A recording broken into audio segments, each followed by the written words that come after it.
Assalamualaikum warahmatullahi wabarakatuh. Perkenalkan, nama saya Rizky Mustafa. Pada kesempatan kali ini, saya ingin menjawab terkait ujian akhir semester dari mata kuliah Manajemen Sistem Teknologi Informasi.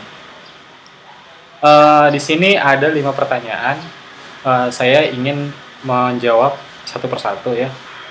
Pertama, jelaskan komponen organisasi, teknologi, dan manusia dari sistem informasi. Nah, komponen-komponen dalam ketiga sub ini diantaranya contohnya organisasi. Contohnya organisasi dalam sebuah perusahaan. Ada manajemennya, ada resource humannya atau human resource-nya. Nah, di dalam organisasi ini ada orang-orang yang bekerja dalam bidangnya masing-masing. Jadi ada yang bekerja di eh, misalkan HRD, dia mengelola pekerja-pekerja yang ada di perusahaan tersebut. Ada bagian project, dia mengurus project-project yang dihandle oleh perusahaan tersebut. Ada bagian marketing, tugasnya mencari opportunity atau mencari project-project di luar. Nah, terus teknologi dan manusia hubungannya apa dalam sistem informasi? Nah, hubungannya adalah eh, sistem informasi itu mendukung dari sisi teknologi atau dari sisi data, dan manusianya itu dari sisi humannya ya, maksudnya yang bertugas untuk menginputkan datanya. Jadi uh, sistem informasi bisa jadi sebuah informasi apabila ada data yang dikelola atau dikelola ya dikelola. Jadi itu pentingnya dari sistem informasi. Yang kedua, jelaskan bagaimana organisasi dapat menggunakan sistem informasi untuk kepentingan kompetitif. Perlu diketahui di era yang sekarang ini sistem informasi sangat sekali diperlukan karena pertama untuk efisiensi waktu, kedua mudahnya melakukan tracking data, ketiga masih banyak lagi keuntungan-keuntungan apabila kita menggunakan digitalisasi dalam proses bisnis perusahaan. Contohnya kita menggunakan aplikasi ERP. ERP yang sering kita pakai atau ERP yang sudah banyak digunakan oleh perusahaan-perusahaan. Contohnya seperti Odoo, ada banyak sekali. Ada yang ERP-nya mungkin develop internal dari perusahaan itu sendiri. Tujuan utamanya adalah ingin mempermudah mengakses informasi secara real time. Contohnya, ketika marketing mencari sebuah project di luar, contohnya ini perusahaan konstruksi ya. Nah, marketing mencari project-project di luar nih. Nah, marketing meregistrasikan apakah project itu sudah menjadi project kita atau masih belum approve gitu. Nah, si marketing itu tugasnya mengupdate data-data jobnya. Nah, ketika project itu sudah menjadi project untuk kita, untuk perusahaan kelola, nah tim project atau dari departemen project itu melakukan evaluasi, misalkan apa aja nih material-material yang dibutuhkan untuk project ini gitu. Untuk project A, materialnya apa aja. Nah, itu udah karena sudah menggunakan sistem, jadi kita sudah detail informasi di awal. Jadi tim marketing sudah melakukan detail bahwa kita akan membangun project ini membutuhkan apa aja dengan budget sekian. Nah, itu udah ditentukan di awal. Nah, jadi tim project itu tinggal melookup data project yang sudah menjadi maksudnya sudah menjadi apa yang harus dilakukan oleh orang-orang project gitu ya. Contohnya, misalkan kita mau membuat sebuah meja, projectnya membuat meja. Nah, orang-orang dari tim project itu akan melakukan definisi, oh meja itu butuh 4 kaki kayu. Nah, di atasnya butuh papan. Jadi itu udah di lisin gitu. Nah, pentingnya sistem informasi ya untuk detail-detail itu. Jadi dari sisi manajemen, untuk menghandle satu project ini butuh berapa uang sih, atau butuh budget berapa gitu. Nah, jadi manajemen itu bisa lebih transparan, maksudnya bisa lebih cepat juga mendapatkan informasinya. Itu salah satunya dari ERP. Contohnya dari sistem e-commerce, contoh seperti Tokopedia, lalu Lazada, terus Shopee. Itu sekarang sudah market-market itu sudah digital semua atau online semua. Nah, jadi pengguna itu hanya melakukan pencarian barang yang mereka ingin beli gitu secara online. Lalu si penjual itu hanya memaparkan apa aja sih yang mereka jual gitu dengan harga berapa, terus jasa pengirimannya menggunakan apa, itu sudah terintegrasi semua oleh sistem informasinya.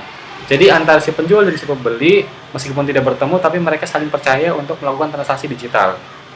Itu pentingnya uh, sistem informasi juga. Itu sangat kompetitif sekali. Contohnya Bukalapak, terus Tokopedia, Shopee itu mereka saling berkompetisi melakukan memberikan yang terbaik untuk pelanggan.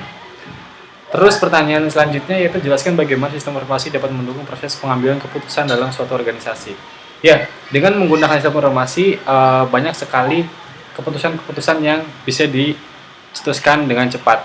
Beda halnya ketika kita masih melakukan transaksi manual ya.